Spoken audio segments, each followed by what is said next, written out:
next that we have to study is phase. So whenever we are talking about phase, तो आप लोगों के दिमाग में states of matter निकल के आते हैं. States of matter आप लोगों को कितने पता है? States of matter हमारे पास solid, liquid and gaseous. हाँ, जो property हमारे पास जिन सब चीज़ों की completely available है वो है हमारे पास solid, liquid, gaseous. बट ऐसे अगर आप लोग states of matter या फिर phases देखने के लिए जाएंगे तो बहुत सारे होते हैं. Like 7 to 8 phases तो आप गूगल करोगे तो आपको मिल जाएंगे. So उसमें हमारे पास एक और फेज होता है which is called as plasma, जो कि एक्चुअल में कंसिडर किया जाता है. Plasma is nothing but a state between the liquid and solid. अगर बात की जाए तो प्लाज्मा है वो मतलब it actually occurs in high temperature and very very high pressure and high temperature में एग्जिस्ट करता है. And it is a state between liquid and gases. अब अगर बात की जाए फेजेस की डेफिनेशन, अगर मैं एक प्रॉपर डेफिनेशन बोलूँ जो आप पेपर में लिख सकते हो, तो that definition says that it is a chemically and physically homogeneous mixture, या फिर होमोजेनस कह सकते हैं, होमोजेनस क्वांटिटी ऑफ यूनिफॉर्म, या फिर होमोजेनस मैटर कह सकते हो आप उस चीज को. तो फिजिकली और केमिकली अगर वो पूरी की पूरी चीज होमोजेनस में एग्जिस्ट करिए, होमोजेनस मतलब कि सेम तरीके के एटम्स के साथ घिरा हुआ चीज, उसको हम कहेंगे सिंपल फेज. अब फेजेस जो है हमारे पास 4 तरीके के अवेलेबल हैं. उसमें से स्पेसिफिकली हम 3 पढ़ेंगे क्योंकि उनकी प्रॉपर्टीज हमारे पास मेजरली नोन है, और प्लाज्मा के बारे में छोटा सा डिस्कशन कर लेंगे.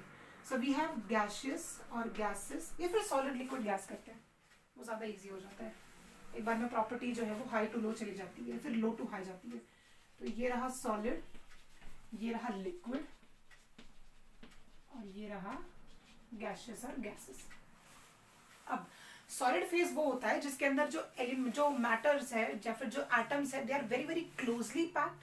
they are closely packed, they have fixed volume, fixed shape and they have fixed density at the same time. उनका जो काइनेटिक एनर्जी होती है वो सबसे लोअर होती है पूरे के पूरे सारे स्टेट्स ऑफ मैटर के अंदर. तो हमने क्या क्या बात की? फिक्स्ड वॉल्यूम, पहले तो फिक्स्ड शेप ही लिख लेते. Fixed shape, fixed volume, then और क्या बात की थी हम लोगों ने? Fixed shape, fixed volume, low kinetic energy क्योंकि इनकी मूवमेंट बहुत लोअर होती है, and yes fixed shape, fixed volume, and I don't think so और कोई प्रॉपर्टी है. यस हाँ, मैटर, हाँ, एटम्स आर टाइटली बॉन्डेड. ये बहुत इंपॉर्टेंट है क्योंकि इस प्रॉपर्टी की वजह से ये सारी प्रॉपर्टीज निकल के आ रही है. तो atoms are tightly bonded to each other, tightly bonded.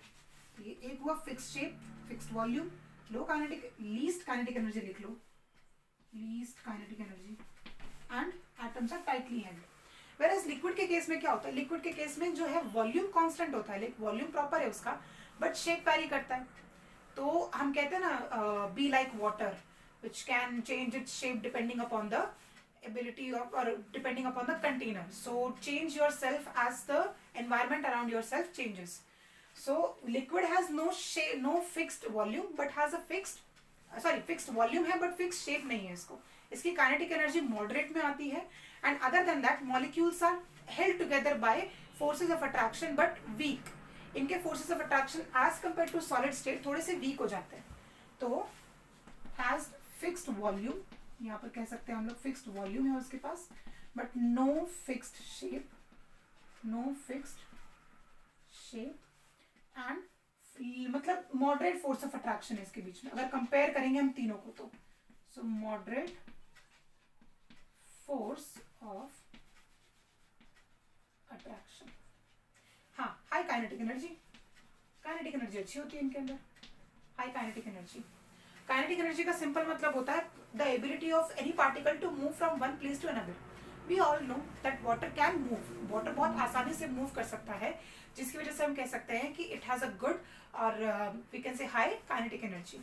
अब गैस के बारे में बात कर लेते हैं.